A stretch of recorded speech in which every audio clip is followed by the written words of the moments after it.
nsengeye rero buri wese uzareba iki kiganiro Nyagasani Yezu zamuteremo umutima w'impuhwe maze abashe kugira ubufasha aduha. Kandi Nyagasani turifuza kubona Ineza Muhire Arsene yakize ndetse afite imikurire nk'iy'abandi bana. Iby'uburwayi bwe ntitwifuza ko bizavamo urupfu nk'uko umwana wa mbere byagenze, ahubwo turamushaka ari umwana muzima. Reka dushyire ibyifuzo byacu muri wowe kandi twizeye tudashidikanya yuko uzadufasha.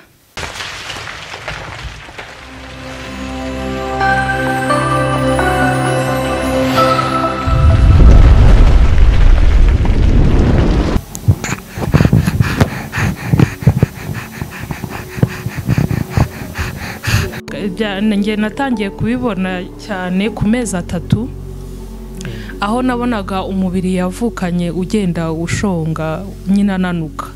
Agenda nanuka. Yavukanye ibiro 3,900 ariko ku mezi 3 ndibuka nagiye kumupima baho pe. Murakoze.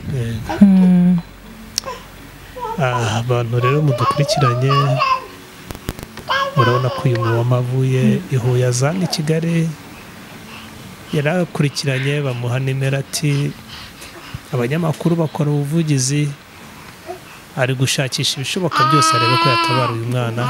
Ne kuba wanteje intambwe zinganisha kuri no studio kuri kino kinyamakuru aho turimo dusabe inkunga n'ubushobozi wankizemo. Nsengeye rero buri wese uzareba iki kiganiro Nyagasani Yezu zamuteremo umutima w'impuhwe maze abashe kugira ubufasha aduha. Kandi Nyagasani turifuza kubona Ineza Muhire Arsene yakize ndetse afite imikurire nk'iy'abandi bana.